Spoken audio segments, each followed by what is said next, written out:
In a single ferocious instant, an explosion of heat and light, time, as we know it, began. It was the Big Bang. Some 13 billion years later, the cosmos defines our sense of wonder, strewn with things unimaginable like black holes and towering nebulae trillions of miles high, spawning countless stars.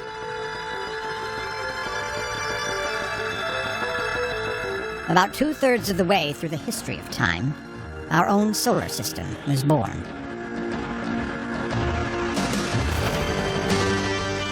A handful of planets and assorted debris orbiting an unremarkable star.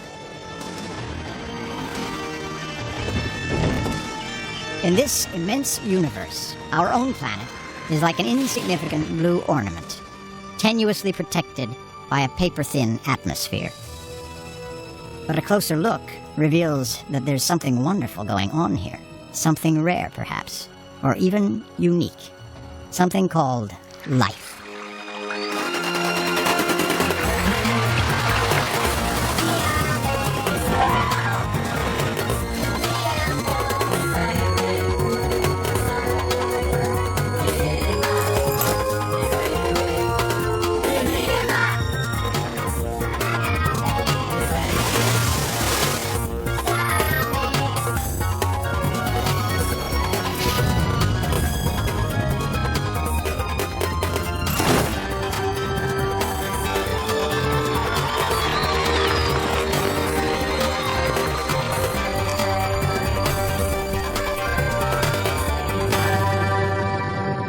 To see the origin of life, we need only look beneath the waves.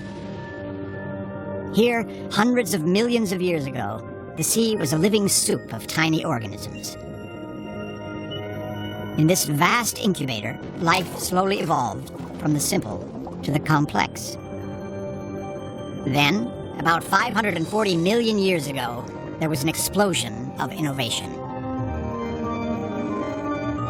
Quite suddenly, entirely new forms of life began to emerge. In the millions of years that followed, armor plate and prickly spines appeared to protect creatures from a new threat: predators. In time, deadly jaws appeared, and sinewy creatures who muscled their way into the arms race.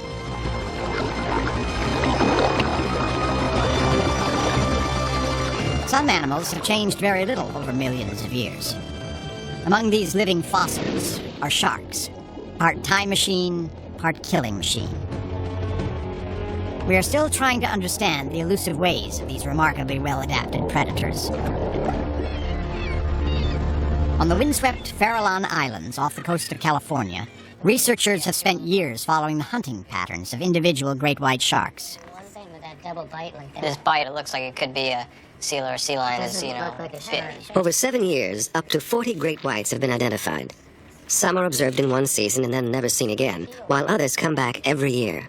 Look at those marks from year to year and see if they're... One of these is a massive 18-foot female named Stumpy, so called because the tip of her tail fin is missing. She was seen again. We don't know where Stumpy is during most of the year, but we do know that she shows up here every autumn at the Farallons. So, pretty consistent. She's almost always in the same area. They're hanging out. What's more, she appears to come each year to the same spot to hunt. How do you know Stumpy is here? You set the board out, and she lets you know.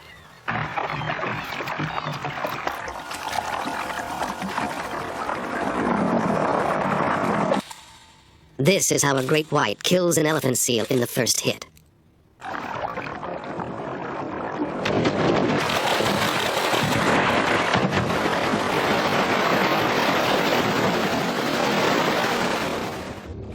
In one precise torpedo-like blow, the shark hits the prey from below. The stunning impact of the first lightning strike may incapacitate the seal. This strategy saves energy and may minimize the risk of injury to the shark.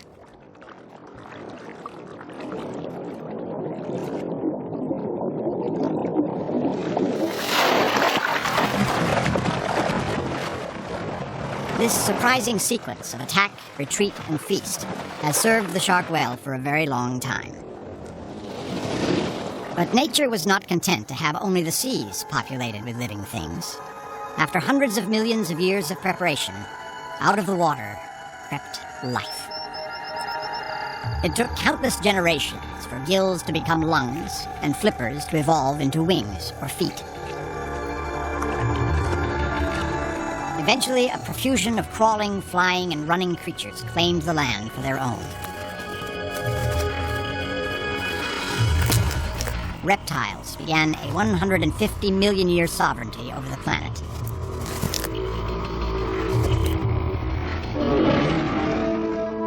It was the age of the dinosaurs. They were the biggest creatures ever to walk the earth. Gone now some 65 million years, they live on in our collective imagination.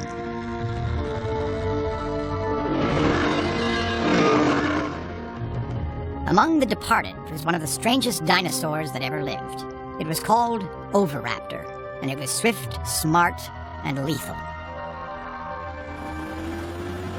This expedition is traveling to a remote part of Mongolia to uncover the secrets of the Oviraptor's world.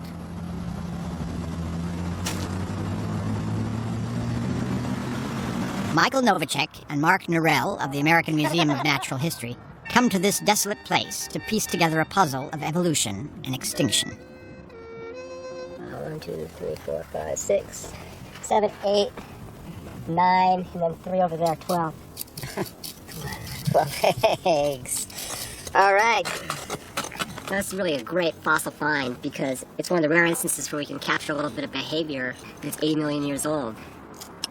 Here we have a sort of a day in the life or the death of a creature, of a dinosaur, in association with something it did during its life. This one was fossilized where it dropped, and it happened to drop right on top of its own nest. She didn't just drop there. The good mother Oviraptor was sitting on the nest. They probably brought food to their nest, as birds do. And the good mother tended her eggs. Like a bird, she prodded them into a circle. The fearsome carnivore of the Gobi was parenting.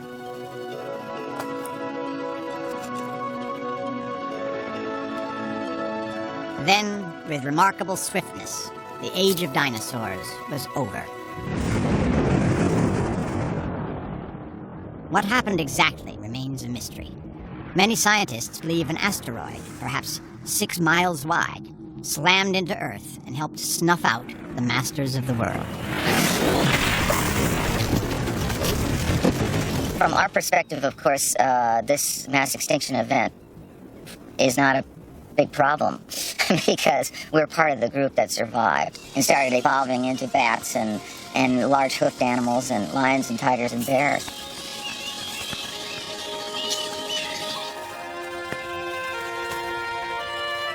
With the great reptiles gone, smaller but more adaptable creatures took over. Each learned to succeed in its own way.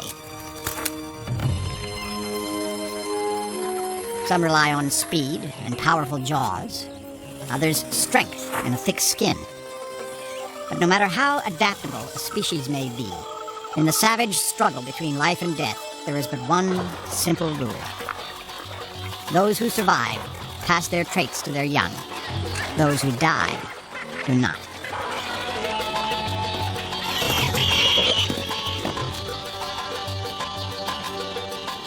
Every creature is a history book of genetic code. These living ghosts are the product of all the life and death moments endured by all the generations before them. An ancient species related to both antelopes and pigs, the water chevrotain has been feeding on flowers, fruit, and fungi here for over 20 million years. All that time, predator and prey have been evolving together, honing skills and strategies that make them well matched in the game of survival.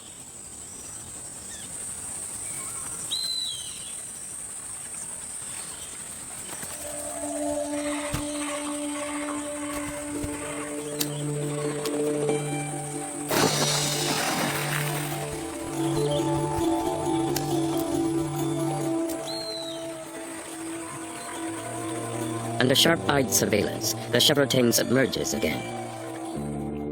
She is completely at home here. She doesn't swim, but simply walks on the bottom, just like a little hippo. Her huge eyes are open wide, but she sees rather poorly, probably much as a human does underwater.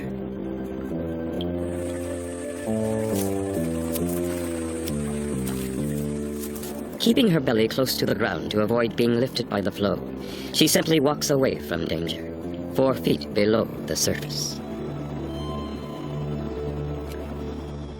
In the most extreme environments, we find the most astonishing adaptations. Forbidding deserts call for new tools for survival. Outmaneuvered by a hungry coyote, this creature seems ready to accept its fate. But the horned lizard has evolved a surprising solution to a desperate dilemma. The swelling below his eye is not a wound. It's the lizard's last defense. Squirted from a specialized tear duct, a stream of blood is aimed at the coyote's face. The blood is laced with substances that are so distasteful, the coyote wants nothing more to do with the lizard.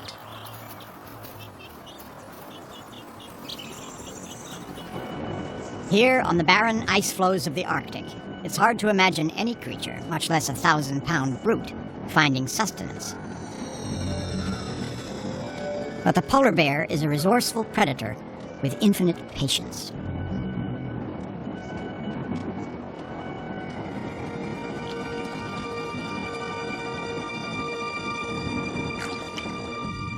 The seal is safe for the moment, but each new trip to the surface to breathe could end in another ambush. It's an oversized game of cat and mouse.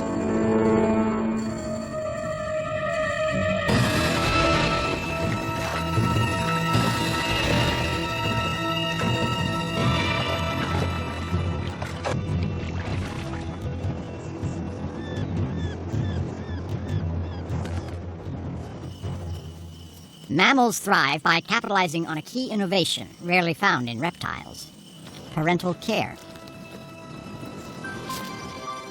They are capable of bonding, mother to child, parent to parent, to herd, pod, or pack. But as youth gives way to maturity, animals demonstrate other important capabilities as well.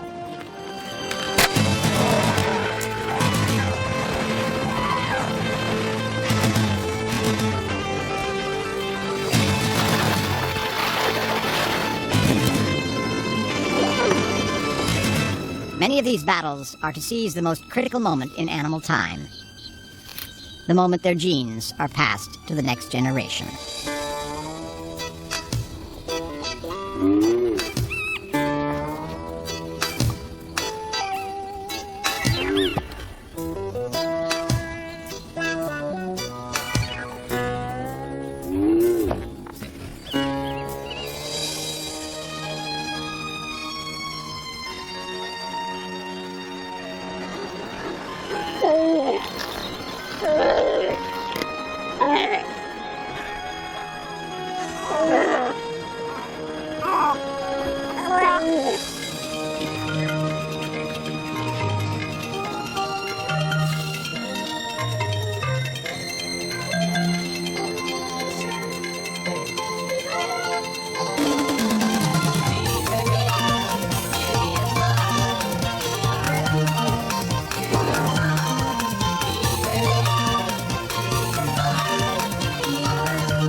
The next chapter in the Book of Life began with creatures that could grasp not only branches, but complex ideas as well.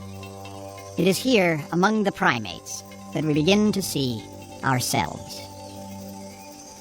We know that the earliest stage of human evolution happened in a habitat just like this, East African woodland that's got open areas onto which our ancestors eventually moved and adapted to. So to be able to study hunting here is the best way to give us some kind of window onto the earliest origins of meat eating and our own ancestors 4 or more million years ago. As colobus monkeys are pursued by a band of chimpanzees, we witness the terrifying tenacity of both predator and prey. As the chimps climb up, the colobus retreat to the highest branches, too slender to bear a chimp's weight. The male colobus stand their ground against chimps up to 4 times their size. They will even take the offensive, momentarily driving the chimps back.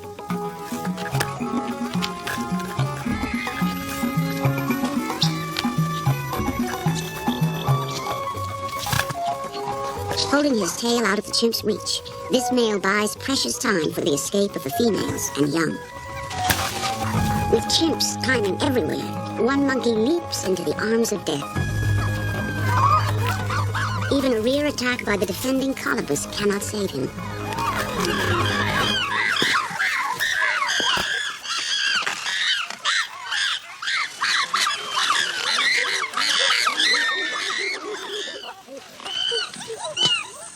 Resourceful, sociable, intelligent, the chimpanzee has been content to remain in the forest for millions of years.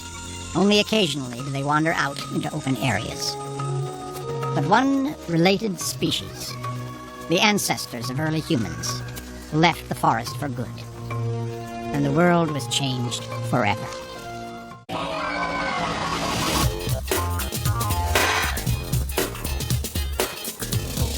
Genetically, all humans, no matter what their heritage, are 99.9% identical. It is not what we are, but who we are, what we learn, believe, and create that determines our group identity. And that identity often determines our relationship with time.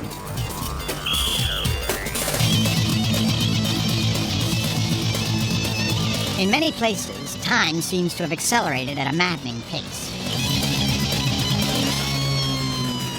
In other societies, though, time is like an easy traveling companion, as one moves through life in the eternal now.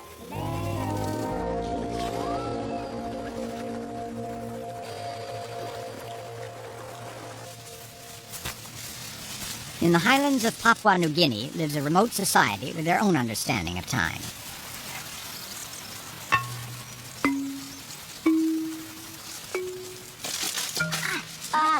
For thousands of years, this Stone Age group had been hidden from the outside world. As time and exposure worked their changes on most other peoples, Haga High culture remained more or less the same, a living secret deep in the highlands of Papua New Guinea. Possibly the last unknown group on Earth. Carol Jenkins, a medical anthropologist, began working with the Haga High, helping them cope with malaria and other diseases that threatened their very existence. She found their concept of time fascinating. Their sense of time is much more like what people say of Australian Aborigine time, the dreaming. That is, it's always the same, it goes over and over again. It's a connection in an almost mystical sense between the ancestors and today.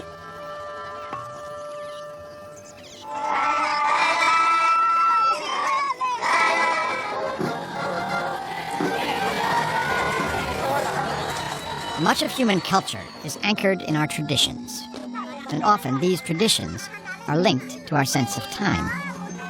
Everywhere we commemorate rites of passage and shared beliefs that mark our voyage through life, and we celebrate them in the language of music and dance.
Like it or not, much of our precious time on this planet is consumed by work.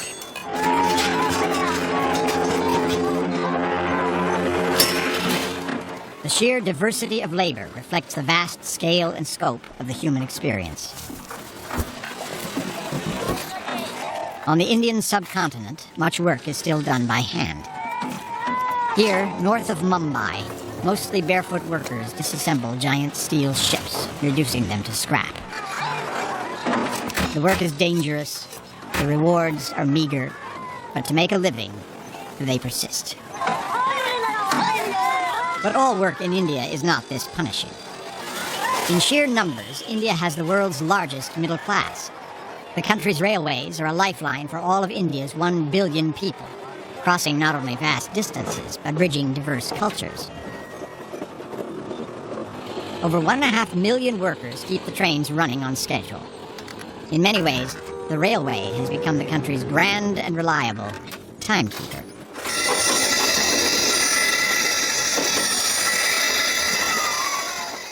At Borivali Station, 15 men have been meeting up for 10 years.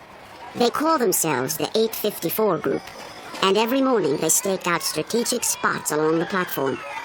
With speed and luck, they can claim a few seats that they'll share between them.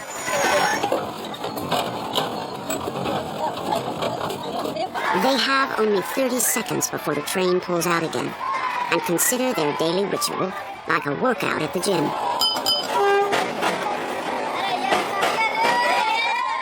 Very few of us choose to risk our lives on a regular basis. For those who take up hazardous occupations, the excitement, danger, and rush of adrenaline can be addicting.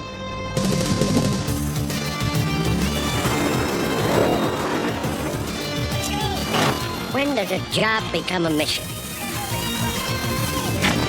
A career become a quest? How do you face each day at work when you know it could be your last?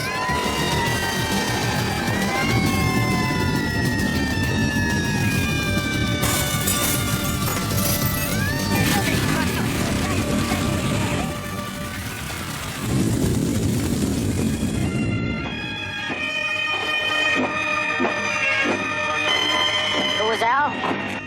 Al was our friend. And I'm gonna miss him a hell of a lot. The way we live our lives is often shaped by our attitude towards death. But few embrace the dead as wholeheartedly as the Naju Dayaks of central Borneo. Anthropologist Anne Schiller has spent almost 15 years studying the death rites of the Dayak peoples. She takes part in a ceremony called Tiwa, during which the villagers dig up the bones of their dead parents, spouses, and children. They do this so the spirit of their loved ones might go in the afterlife to what they call the prosperous village. If the head of a family hasn't been able to hold a tiwa, he is very troubled and unsettled in his mind. He asks himself, how can I save my parents so they can go to the prosperous village? This is all about taking care of their parents. I mean, what these people are doing is they're giving life to their parents in the way their parents gave life to them. So they're caring for them the way you care for a child. You're washing it, and you're nurturing it, and you're making sure it's comfortable. Now that the bones have been exhumed, the Tiwa progresses to the ritual blood sacrifice.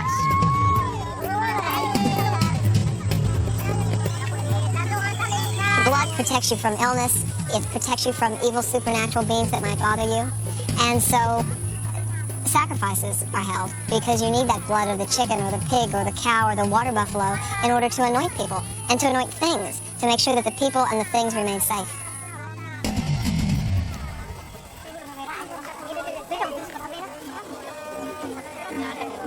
From a culture that honors death to the death of cultures themselves. All over the world, unique societies are under threat. Their way of life as vulnerable as endangered plants or animals.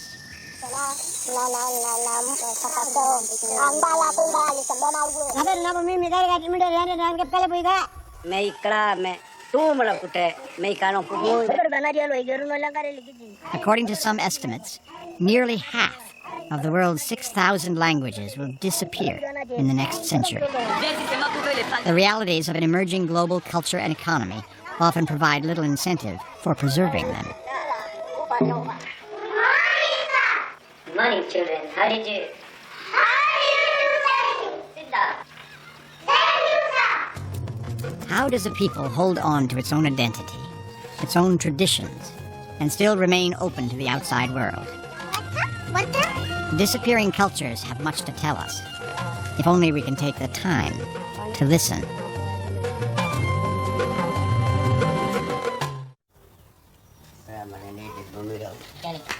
Long before maps and compasses, those who ventured into unknown places would leave a sign for those who followed that said, "We were here." The idea of being first, of leaving one's mark in time and space, inspires modern explorers as well. They helped to define and describe our world.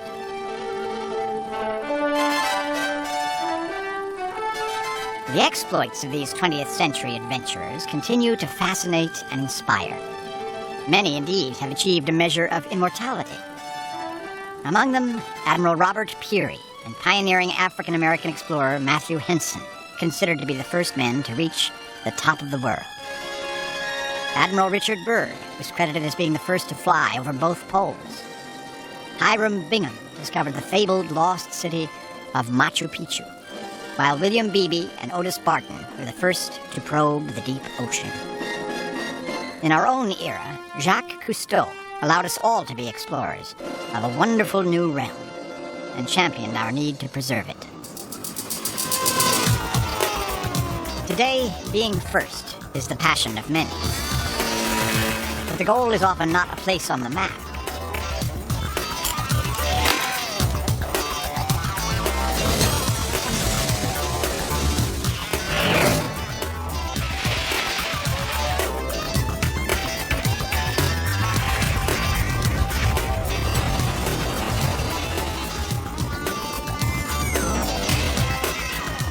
For these brave souls, it's not so much where they're going as how they get there.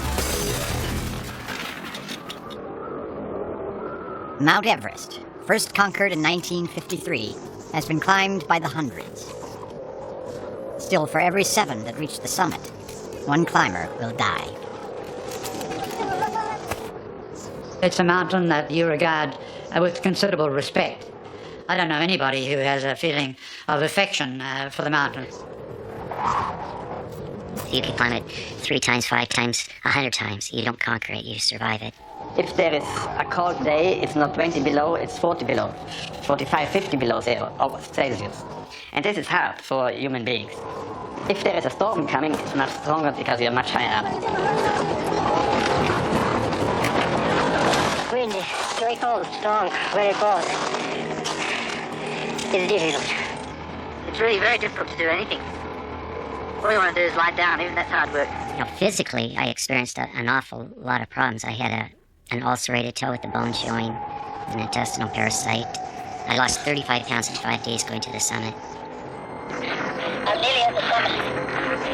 Just a few more steps. Not far now. But this overwhelming feeling of incredible difficulty, pain, suffering, is suddenly over. Well, I'm on top. I've made it. It's difficult to really ascertain how important it is to be there. And I know instinctively I really wanted to stand on the highest point of Earth, as I think most climbers do. All right, I'm on the summit. You're both great hitters. We're absolutely proud today. If the roof of the world is becoming a little crowded, much of the deep ocean remains a mystery to scientists like Dr. Robert Ballard. His early expeditions included the first exploration of the mid-Atlantic ridge and the discovery in the eastern Pacific of hot water vents surrounded by incredible new life forms. But Ballard is perhaps best known for exploring the most storied shipwreck of the 20th century. And since Titanic, he's been probing further and further back in time. We're sitting right now in ruins that are on the island of Sicily. To travel from civilization to civilization here in the Mediterranean, you must cross the Mediterranean, and many of those ships didn't make it. Many of those ships went to the bottom, and many of them went into the deep sea. Between ancient Carthage and Rome, it's 12,000 feet deep. Using the remotely operated vehicle Jason and a U.S. Navy nuclear submarine, Ballard has led a team of archaeologists to the largest concentration of ancient shipwrecks ever found in the deep sea. Almost a half a mile below an ancient trade route, thousands of artifacts from 8 ships were found strewn all over the seabed. Later, they returned to the site and recovered Roman clay jars that once contained ancient trade goods like olive oil and wine. There's glass. Among the bounty were glass cups traded by Arab merchants who sailed these same waters 1,500 years later. Look at this. What has surprised me the most is that we thought this was one event, that this was a fleet of ships, a group of ships that sank together, and it's not at all. We have ships spanning over 1,500 years of history. Very heavy. I feel very good. I feel that this really is a historic expedition. This is the first major deep-sea archaeological expedition.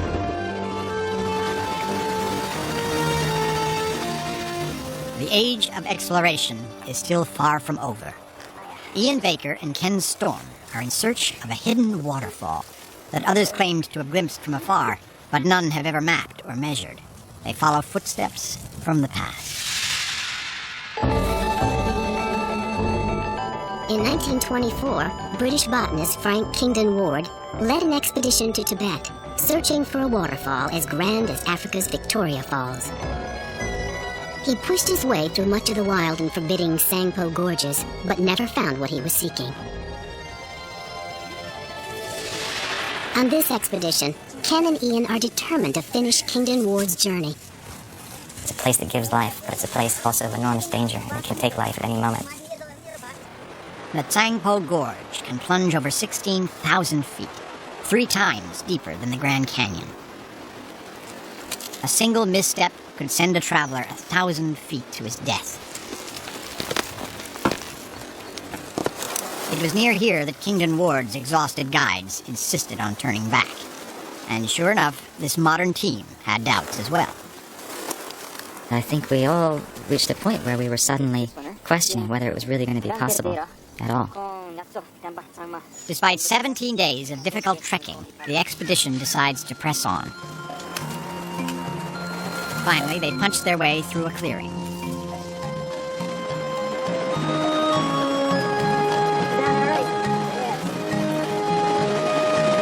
All of the sun pouring into that energy. Can you imagine? Well, every drop from Mount Kailash all the way past Mount Everest, all the way to this point. After a century of speculation, the Great Falls has finally been placed on the map.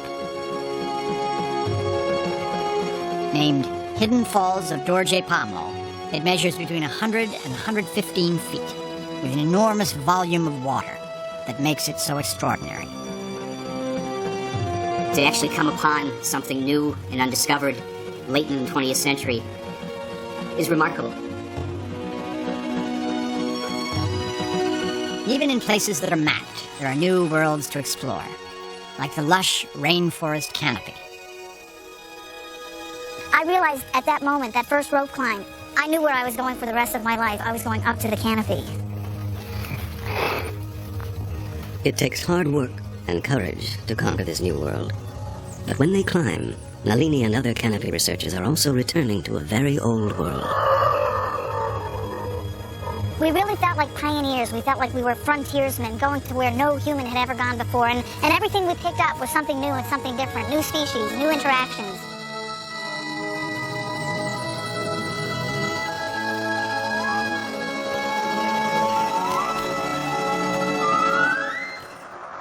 For aerialist Philippe Petit, a life in balance is a challenge in itself. Here he undertakes a daring walk over 300 feet above the medieval Swiss village of Saillon. I am discovering, conquering a new world. a world that is actually no man's land. It is dangerous. Yes, if I miss the wire, I am not here anymore. But it's so simple. So beautifully simple. The left, the right, the center, the balance. It's the essence of life. What I do is seemingly useless, But actually, is an inspiration. Looking up is flying your own way. People who don't have wings, they can fly by looking up.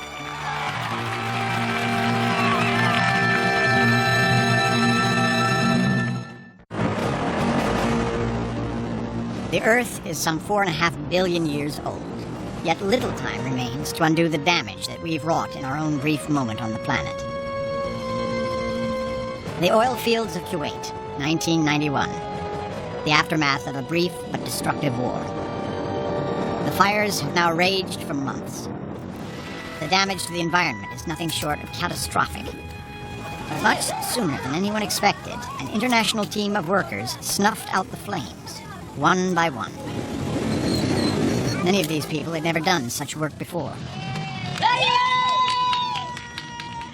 We have proved so many things that nobody took a chance before to do it.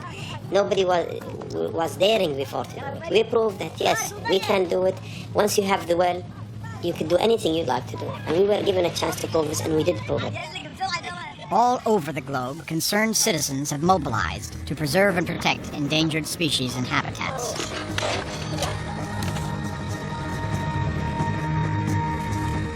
The power of such dedicated people is proven today by the continued existence of creatures once nearly annihilated by man, the great whales. Today they are known and loved with such passion that the survival of most species of whales seems assured. But for other creatures, time is running out. In central China, Professor Pan Wensha dedicates his life to the imperiled population of giant pandas remaining in the wild. My friends in Beijing always ask, why do you continue to work in the field year after year? When will it end? Your work has been published. Why don't you stop? I tell them my goal is to protect the panda and to establish a refuge for them in the wild. That is my mission, but it will be difficult. Achieving this goal may take my entire lifetime, and even that may not be enough.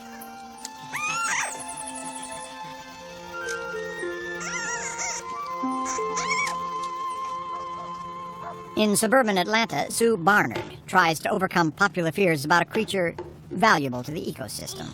Here we go. We're gonna see some bats, okay? You ready? Yeah. You ready? All right. He's been a good boy, isn't he? We know they're not. No. Would you do that? The children are our future, and they're marvelous. They're open to learning. They see and they form their own opinions by what they're seeing. Look at that's got friends, but that's got to have more friends. It's called a big brown bat. From the suburbs to the inner city, conservationists are often where you least expect to find them. Arthur Bonner, ex-gang member, spent 7 years in juvenile detention and prison. Good morning. My name is Arthur, and you guys are out here to help us out to save an endangered species. It's called a Palos Verdes. When Arthur got out of jail, he joined the LA Conservation Corps. His life was soon turned around by a tiny six-legged companion called the Palos Verdes blue butterfly.